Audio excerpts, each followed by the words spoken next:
One of the reasons we fear nuclear radiation is we can't see it.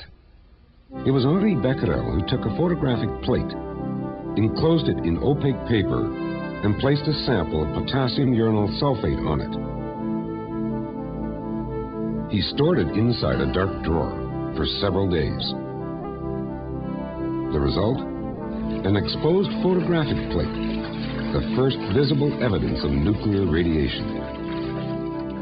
It seemed that the rays were being emitted by the sample and fogging the plate.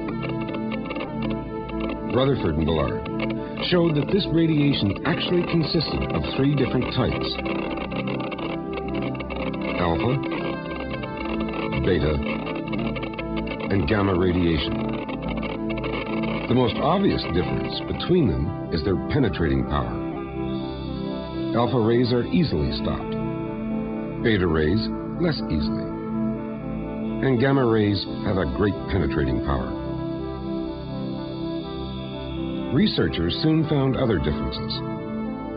When a radioactive sample was exposed to a magnetic field, the resulting pattern showed that each of the three forms of radiation had a different electrical charge. Eventually, an alpha ray was identified as the nucleus of the helium atom. Beta radiation, a stream of electrons. And gamma rays were photons of electromagnetic radiation. This, however, did not solve all the mystery surrounding the radioactivity. What happens to the substance that emits this radiation?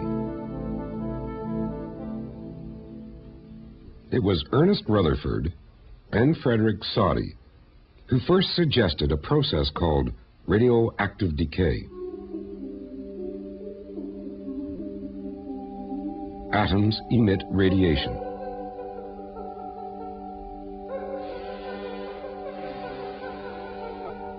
In the process, they are spontaneously transformed into atoms of new elements.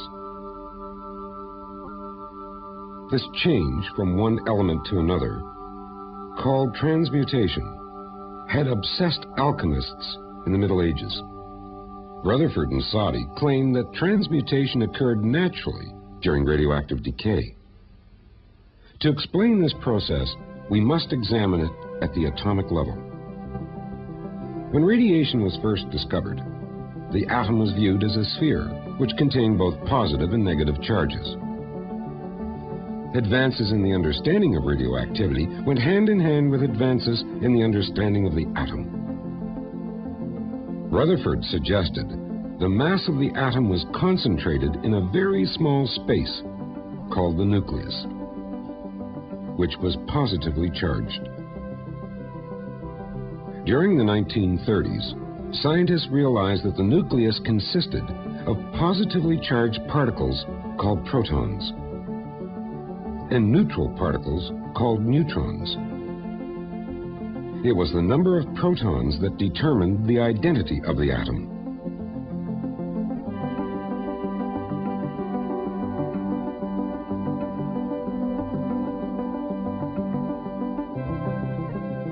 They also discovered that the number of neutrons present in the nucleus could vary for atoms of a specific element. These different forms of an element were called isotopes. The element hydrogen has 3 known isotopes. The structure of a specific atom is usually represented in symbolic form. For example, the element lithium has 3 protons in its nucleus, and so is assigned an atomic number of 3. The most common isotope of lithium has 4 neutrons, making a total of 7 particles in its nucleus. Consequently, it has a mass number of 7. When lithium undergoes a chemical reaction, it is not the nucleus but the electrons which play the biggest role. It reacts with fluorine by transferring an electron from one atom to another. Note, however, that the nucleus remains unchanged. Electrons may also be shared between 2 atoms. As in all chemical reactions, the nucleus remains unaffected. Radioactive decay, however, involves a change in the nucleus itself to produce one or more kinds of radiation. Consider radon-212 with 86 protons and 126 neutrons. When this atom undergoes radioactive decay, an alpha particle is ejected, producing a major change in the nucleus. The nucleus that remains has become polonium-208. In other words, from radon, the emission of an alpha particle results in a transmutation to polonium. Now let's look at an element that radiates beta particles, such as carbon-14. You might ask, how is it possible for a nucleus that consists of positive protons and neutral neutrons to emit a negatively charged particle? During radioactive decay, one of the neutrons in the nucleus changes into a proton and an electron. This electron, or beta particle, is emitted from the nucleus.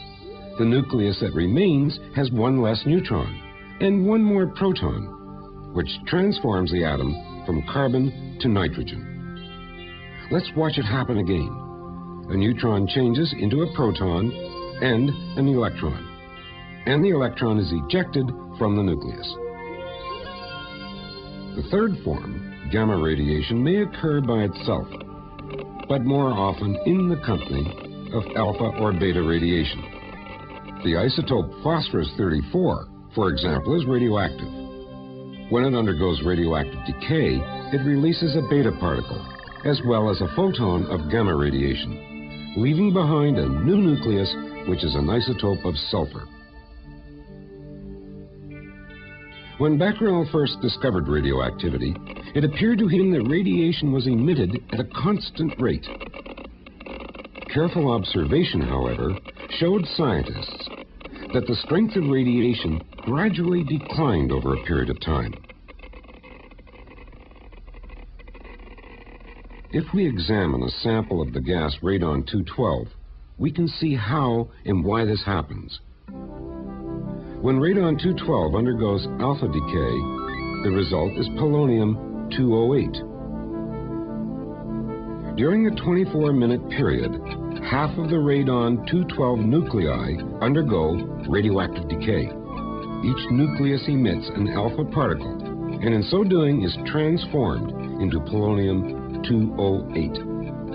In the next 24-minute period, half of the remaining radon-212 nuclei undergo decay, and so on.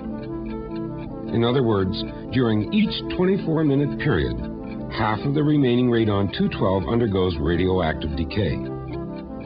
For this reason, radon-212 is said to have a half-life of 24 minutes.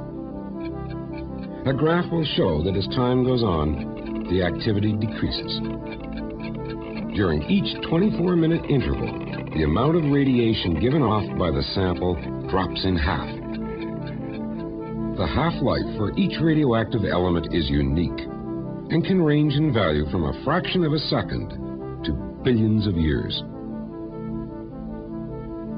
There is, however, one major mystery remaining. What produces the energy released during radioactive decay?